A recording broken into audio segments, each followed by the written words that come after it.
आदाब, मैं फारूक खान, संपादक इकरा पत्रिका। थार न्यूज़ इकरा पत्रिका के इस चैनल में आपका स्वागत है, आपका इस्तकबाल है। सबसे पहले मेरी आपसे गुजारिश कि आप इस चैनल को ज़्यादा से ज़्यादा लाइक करें, शेयर करें, सब्सक्राइब करें, साथ ही बेल आइकन का बटन दबाएं और इस एपिसोड को पूरा देखें। आज का जो एपिसोड है, जो हमने 11 अप्रैल को राजधानी जयपुर के शहीद स्मारक पर शूट किया है, जहां पर पूर्व डिप्टी सीएम, पूर्व पीसीसी अध्यक्ष सचिन पायलट ने वसुंधरा राजे सरकार के भ्रष्टाचार के विरोध में अपनी सरकार को जगाने के लिए, कार्रवाई करने के लिए 1 दिवसीय वहां अनशन कर विरोध प्रदर्शन किया, जिसका हमने जो अलग अलग टुकड़ों में इस एपिसोड को शूट किया है, जिसकी ये रिपोर्ट आप देखिए। जी बोलिए, आप कहाँ से आए? तो सापरा से आया हूँ। शुभ नाम भैया आपका? राजपाल सिंह। आप क्या हो कांग्रेस में? मैं कांग्रेस में पूर्व जिला पार्षद हूँ। पूर्व जिला पार्षद हो आप? मतलब जिला परिषद के अंदर? जिला परिषद। आप देखिए, जिला परिषद एक बड़ा क्षेत्र होता है, करीब 10-12 पंचायत होती हैं, वहाँ से ये जनप्रतिनिधि रहे हैं, कांग्रेस के कार्यकर्ता हैं, कांग्रेस के नेता हैं और अपनी सरकार के खिलाफ इस मुद्दे को लेकर बैठे हैं। भाई आप बताइए, जो ये इस टाइम में सरकार चल रही है कि ये अशोक गहलोत और वसुंधरा भाई बहन की सरकार चल रही है, ना कि कांग्रेस की सरकार का काम। क्योंकि जो पायलट साहब ने 5 साल जो संघर्ष किया था, जब कांग्रेस की सीटें 21 आ गई थी, कांग्रेस विपक्ष में बैठने लायक नहीं थी, उस टाइम में सचिन पायलट जी ने जो सड़कों पे संघर्ष किया और उनके कार्यकर्ताओं ने जो संघर्ष किया,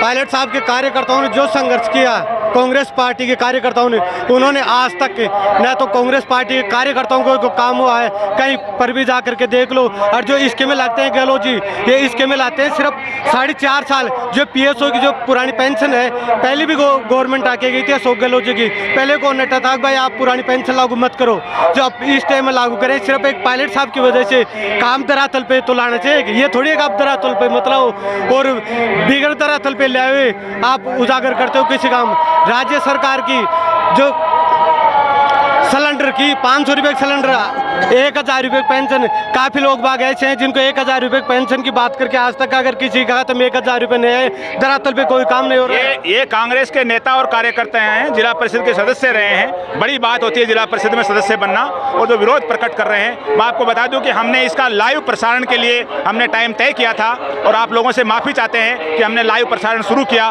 तो 2-3 मिनट के अंदर ही लाइव प्रसारण है वो रुक गया। जो चारों तरफ है वो नेट को स्लो कर दिया गया। एक बड़ा षड्यंत्र मैं बता रहा हूं आपको कि जब अशोक गहलोत खुद लोकतंत्र की बात कर रहे हैं, अशोक गहलोत मोदी सरकार के खिलाफ आवाज उठा रहे हैं और आज इस पूरे एरिया के अंदर नेट है वो बिल्कुल स्लो चल रहा है, यानी किसी किस्म का प्रसारण नहीं हो रहा है। इसलिए हमें मजबूरन लाइव प्रसारण रोक करके ये एपिसोड बना रहे हैं, जिसको हम शाम को डेवलप करके ये अपलोड करेंगे। तो और कोई भाई? जी आप बोलिए। कि जो ये जो मुद्दा उठाया है पायलट साहब ने कि ये जो है वो हमारे कांग्रेस के जो सीनियर लीडर हैं राहुल जी गांधी, वो भी भ्रष्टाचार के खिलाफ भी लड़ रहे हैं, तो इसने कहाँ बगावत की है? ये जो है कांग्रेस को मजबूत करने के लिए कर रहे हैं कि भ्रष्टाचार के खिलाफ हम, बीजेपी भ्रष्टाचार कर रही है उसके खिलाफ ही तो बोल रहे हैं, अभी तो इसके खिलाफ और बोलेंगे। जो इस आप राहुल गांधी की बात कर रहे हैं तो जिस अडानी के मुद्दे को लेकर उन्होंने उठाया है संसद के अंदर, उनकी सदस्यता भी चली गई, लेकिन उन्हीं अडानी जी को अशोक जी ने बड़ा नवाजा राजस्थान में। हाँ, यही तो मैं कह रहा हूँ कि ये जो है वो कांग्रेस पार्टी के भी खिलाफ है। ऊपर कांग्रेस की जो आला कमान जिसको हम कहते हैं, उसको भी इन्हें दरकिनार करके और यहाँ जो है ये राजस्थान के क्षत्रप के रूप में अपने को स्थापित करना चाहते हैं। और आज यही जो है इसीलिए लोग इकट्ठे हुए हैं कि इनको जो है ये सबक सिखाना है कि राजस्थान में कोई भी क्षत्रप नहीं हो सकता है।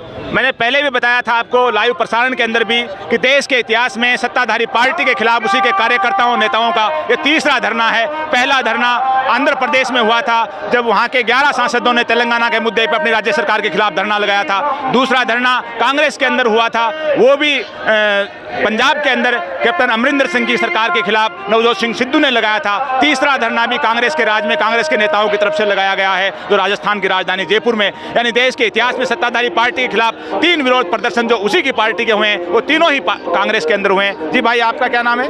विष्णुवाना, गाँव चाकसू से आए हैं। जी भाई, आप कुछ कांग्रेस में है? कुछ आप? बिल्कुल क्या है? ये हमारे भाई का अध्यक्ष है, मैं कांग्रेस का कर्मठ कार्यकर्ता हूँ।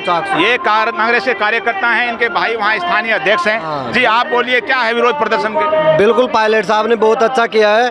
20-25 साल से कोई भी नेता अपनी सरकार के खिलाफ ये नहीं कर रहा था जो पायलट साहब ने किया है। 20-25 आप साल मान रहे हो कि सचिन पायलट के साथ सरासर अन्याय हुआ है। बिल्कुल अन्याय हुआ है। पायलट साहब की वजह से 21 सीट से 101 सीट आई है। तो वो जो पिछले जो पायलट साहब विपक्ष में थे, पीसीसी अध्यक्ष थे, धरने प्रदर्शन करते थे, तो उन धरने प्रदर्शनों में आप आए थे कभी? बिल्कुल आए थे। तो उस दूसरी तीसरी बार आ चुके। मतलब आप तब भी धरने में आते थे, अब भी धरना ही, मतलब आपके भाग्य में धरना ही है। बिल्कुल धरना ही है। पायलट साहब ने आज धरना किया है ना, तो पायलट साहब को भविष्य में कुछ दिख रहा नहीं ना।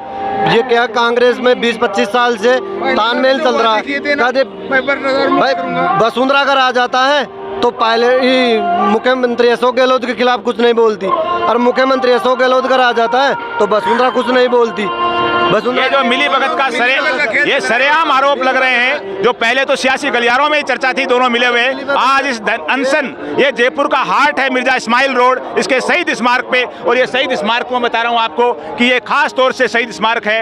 ये 71 के भारत पाकिस्तान युद्ध के बाद में जो राजस्थान के शहीदों को श्रद्धांजलि देने के लिए बनाया गया था, ये खास तौर से 1971 में जो भारत पाकिस्तान का युद्ध हुआ था उसके लिए विशेष तौर पे शहीद स्मारक बना हुआ है। इस शहीद स्मारक के कैंपस में सरेआम राज्य सरकार पे अशोक गहलोत पे आरोप लग रहे हैं कि वो पूर्व मुख्यमंत्री वसुंधरा राजे से मिले हुए हैं और उन्होंने मिलकर के सरकार चलाई है, और सचिन पायलट के साथ कांग्रेस पार्टी के केंद्रीय नेतृत्व ने और अशोक गहलोत ने सरेआम अन्याय किया है। जी भाई आप बताइए। ये निर्दलीय जो 2018 के अंदर टिकट मिले थे कांग्रेस पार्टी को, उनके खिलाफ गहलोत जी ने षड्यंत्र रच करके निर्दलीय प्रत्याशी खड़ा करके आज कम से कम 13-14 निर्दलीय, उनकी ताकत के पीछे गहलोत जी, पूरे निर्दलीय गहलोत जी के साथ क्यों है?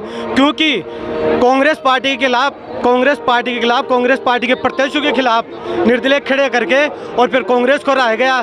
जब 25 सितंबर वाली घटना हुई उस टाइम भी कांग्रेस पार्टी के खिलाफ षड्यंत्र रचा गया। तो उस टाइम में जब गहलोत जी तो करे वो तो सही है, और जब पायलट साहब सही आरोप लगाए, पायलट साहब सही जांचे करे, सही मांग करे, वो गलत है। और अगर गहलोत जी कांग्रेस पार्टी के खिलाफ, कांग्रेस पार्टी की नीतियों के खिलाफ काम करते हैं, जब 25 सितंबर की घटना हुई थी उस टाइम में मुख्य सचेतक महेश जोशी जी और शांति धारीवाल जी मुख्य सचेतक है। मुख्य सचेतक विधायक दल का मुख्य सचेतक होता है। विधायक दल की मीटिंग बुला करके और कांग्रेस पार्टी के खिलाफ षड्यंत्र रची, आज तक उनके खिलाफ कार्रवाई नहीं हुई। और जब पायलट साहब भ्रष्टाचार के खिलाफ बोलते हैं तो पायलट साहब कांग्रेस पार्टी के खिलाफ बोल रहे हैं, ये कौन सा न्याय हो गया? यानी ये सरेआम ये बात कर रहे हैं कि जब अशोक गहलोत और उनके जो चहेते मंत्री हैं वो कांग्रेस के खिलाफ बगावत करते हैं, कांग्रेस की नीतियों के खिलाफ काम करते हैं, तो कोई एक्शन नहीं लिया जाता, उसको बगावत नहीं कहा जाता। और वही आवाज़ जब सचिन पायलट उठाते हैं तो उनको बागी कहा जाता है, उनको लिए कांग्रेस के लिए गद्दार कहा जाता है। और सबको याद है कि मुख्यमंत्री अशोक गहलोत ने जो अपने आप को गांधी का अनुयायी कहते हैं, सचिन पायलट के लिए क्या क्या शब्द बोले थे, यानी उनको कोरोना तक कह दिया था, उनको गद्दार और निकम्मा और नाकारा हर किस्म के शब्दों से जो अभद्र शब्द यूज किए थे। और उसी का जो रोष सचिन पायलट के समर्थक और कार्यकर्ता हैं उनके अंदर जो रोष है वो उसी बात को है कि हमने संघर्ष किया, हमने कांग्रेस को सत्ता में लाए और हमने वसुंधरा राजे के करप्शन के खिलाफ संघर्ष किया, लेकिन सत्ता में आने के बाद सचिन पायलट के साथ अन्याय तो हुआ ही, उल्टा न कोई जांच हुई और जिन लोगों के खिलाफ कार्रवाई होनी चाहिए थी, उन मंत्रियों के खिलाफ, विधायकों के खिलाफ कोई एक्शन नहीं हुआ। और वो जो लूटमार पहले चल रही थी वैसे ही लूटमार मिली भगत से अब चल रही है। हमारे साथ और एक भाई और है जी। इस समय कांग्रेस पार्टी में आला कमान नाम के कोई शब्द है क्या? इस समय कोई आला कमान है कांग्रेस? वो तो आप ही जानते हैं, बताइए कौन आला कमान है? आला कमान नाम का कोई है जो स्थिति को देख रहा है? कोई मानने को तैयार नहीं। जी भाई।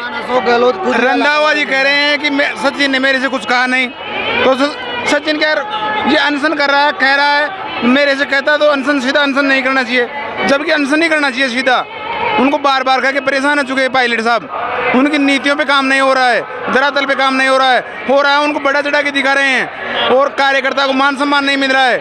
तो कार्यकर्ताओं को कोई मान सम्मान नहीं मिल रहा है और न ही अशोक गहलोत की सरकार में कोई सुनवाई हो रही है। मैं चाहूँगा कि ये कार्यकर्ताओं ने, कांग्रेस पार्टी के कार्यकर्ताओं ने 2018 में पायलट साहब के नाम पे वोट दिया है, ना कि और अगर गहलोत जी को देते तो 10 साल गहलोत जी गवर्नमेंट रहेगी।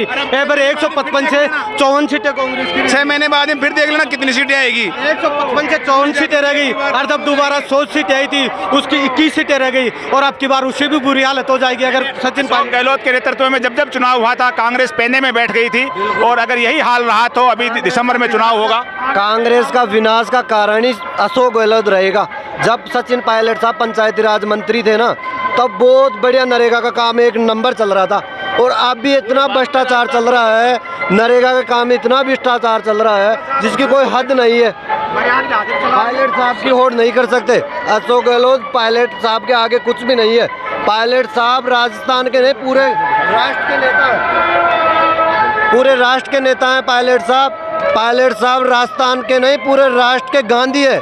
आने वाला वक्त में अगर कांग्रेस में भविष्य दिख रहा है तो पायलट साहब के अंदर दिख रहा है। सभी नौजवानों का, किसानों का, मजदूरों की अगर मजबूती से ये बताइए, अगर आपकी कोई सुनवाई नहीं हुई, शाम को आप धरने से उठ जाओगे, चुनाव के 6-7 महीने बचे हैं, फिर क्या करोगे? फिर ये करेंगे, कांग्रेस के खिलाफ वोट करेंगे। पूरी हमारे साथियों से भी बोलेंगे भाई कांग्रेस के खिलाफ वोट करेंगे। जब हम कांग्रेस के कार्यकर्ता हैं, हमारा ही सम्मान नहीं है, हमारे नेता का सम्मान नहीं है, तो फिर क्या करेंगे कांग्रेस में?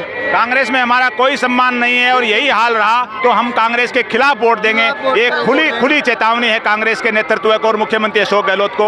और इन्हें जो समर्थकों में जबरदस्त उत्साह है, मैं इधर दिखाना चाहूँगा। जो नारेबाजी जो हो रही है, उस नारेबाजी के बीच में एक बार पुनः हम जाने की कोशिश करें। आप बोलो कुछ। आप कहाँ से भाई? दौसा से। दौसा से। क्या शुभ नाम? महेंद्र सिंह।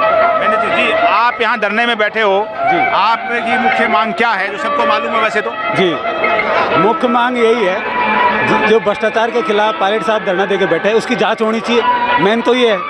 और जिसके चेहरे पे चुनाव लड़ा गया है, खड़ा हो जाओ, जिसके चेहरे पे चुनाव लड़ा था 2018 में, जिसके चेहरे पे चुनाव लड़ा गया था 2018 में, उसको भी सीट नहीं दी गई। चेहरा तो कोई और दिखाया था और दूल्हा किसको बना? आप ये मान रहे हो सचिन पायलट के साथ कांग्रेस के नेतृत्व ने सरेआम अन्याय किया था? बिल्कुल सरेआम, इसमें कोई दोहरा ही नहीं, सरेआम किया था। बाबा जी, आप कहाँ से हैं? करौली। शुभ नाम आपका? हरी सिंह। हरी सिंह जी, आप ये धरने प्रदर्शन में इतनी दूर से चल के आए हो, आप क्या संदेश देना चाह रहे हो कांग्रेस नेतृत्व को, मुख्यमंत्री अशोक गहलोत को, जनता को? देखा, भ्रष्टाचार मिटाना चाहिए। सही कह रहे पायलट साहब, कह रहे थे। पायलट साहब कह रहे हो, सही कह रहे हैं। बिल्कुल सही, इसी के साथ है सब पब्लिक। ये जो सारे के सारे लोग पायलट साहब के समर्थक हैं, कांग्रेस के नेता हैं, कार्यकर्ता हैं, कोई सरपंच है। जी, आप कहाँ से हैं? सिरोही से। सिरोही से। शुभ नाम? सिरोही से। सिरोही तलवाजी के पास। अच्छा। तो आपकी क्या मांग है यहाँ पर? यहाँ सचिन पायलट जी ने प्रदेश अध्यक्ष बन के आए थे। जब आए थे तो पूरे 25 सीटें आ रही थी कांग्रेस की तो भाग दौड़ करके, आंदोलन करके सरकार को लाया कांग्रेस सरकार में आ गए। पूरे पुलिस वालों ने लाठी दी पायलट साहब के और सरकार बन गई और फिर काम चल गया, सरकार बन गई कांग्रेस की। फिर पायलट साहब ने, अशोक गहलोत जी ने ऐसा कहा था गाँव के अंदर, भाई इस भ्रष्टाचार को की कार्रवाई करेंगे और कार्रवाई नहीं हुई, कार्रवाई नहीं हुई, इसलिए आप विरोध कर रहे हो? हाँ, विरोध कर। जी भाई, आपका शुभ नाम? राहुल। कहाँ से हैं राहुल भैया? दौसा से। हाँ जी। तो आप कांग्रेस में कोई पदाधिकारी हैं? कोई पूर्व NSUI जिला अध्यक्ष रहा। ये जो हमारे बीच में राहुल भैया हैं, पूर्व NSUI जिलाध्यक्ष हैं। एक छात्र विंग जो कांग्रेस के, उसमें एक बड़ा पद होता है जिलाध्यक्ष का, और आज कांग्रेस की सरकार के अंदर धरने पे बैठे हैं। जो मजबूरी है वो बताएंगे। जी बताइए भैया। देखिए जी, मजबूरी ये है कि पायलट साहब जब प्रदेश अध्यक्ष थे, जब पायलट साहब ने युवाओं को मौका दिया था, युवाओं को टिकट दिया था, और उसी समय गहलोत जी ने उन युवाओं के सामने खुद के बुजुर्ग जो आदमी थे उनको निर्दलीय चुनाव लड़ाया और उन युवाओं को घर बिठाया। जैसे कि मनीष जी यादव है, उनके सामने इन्होंने खुद के कैंडिडेट चुनाव लड़ाया। इन्होंने वहीं नहीं, इन्होंने जो खंडेला से सुभाष जी मील थे, इनके सामने इन्होंने खुद के आदमी को, महादेव जी को लड़ाया और उनको भी चुनाव हराया। तो इस प्रकार इन्होंने युवाओं के साथ, ये जो पार्टी के खिलाफ अशोक जी ने आदमी खड़े किए थे जो निर्दलीय जीते, और क्या अशोक गहलोत जी ने किए थे। गहलोत जी के पुराने आदमी थे, गहलोत जी ने उनको मौका दिया है। और जिस प्रकार रीट में आपने देखा होगा, रीट में भी घोटाला हुआ है, उसमें भी अभी तक गहलोत साहब ने कोई कार्रवाई नहीं की। तो हम युवाओं को उम्मीद है कि पायलट साहब आने वाले टाइम, पेपर लीक मामले में जो खास एक्शन नहीं हो रहा है, क्या आप मानते हो कि सत्ता के उच्च गलियारे के लोग उसमें शामिल हैं? बिल्कुल शामिल है। और जो आप लोगों को भी स्पष्ट दिख रहा है कि पायलट साहब ने हमेशा एक सत्य की आवाज़ उठाई है, गरीबों की आवाज़ उठाई है, दलितों की आवाज़ उठाई है। ये हमेशा लोगों के साथ रहते। अब इनकी आवाज़ को दबाने का काम जिस प्रकार से गहलोत और वसुंधरा मिलकर कर रही है, हम इन दोनों को उखाड़ कर फेंक देंगे। अशोक गहलोत और वसुंधरा राजे की मिलीभगत से पायलट के साथ जो अन्याय हो रहा है, उस व्यवस्था को हम उखाड़ के फेंक देंगे। ये एक रोष है जो NSUI के जो पूर्व जिलाध्यक्ष हैं उनका, और हम फिर ये जो जहाँ मंच है नारेबाजी हो रही है वहाँ जाने की कोशिश करेंगे।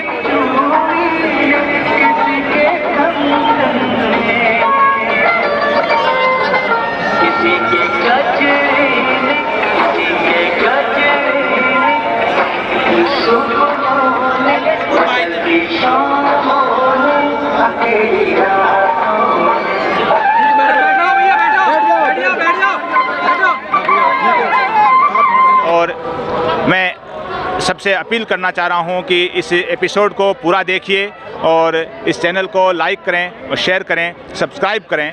और आज के इस एपिसोड में बस इतना ही। जय हिंद, जय भारत।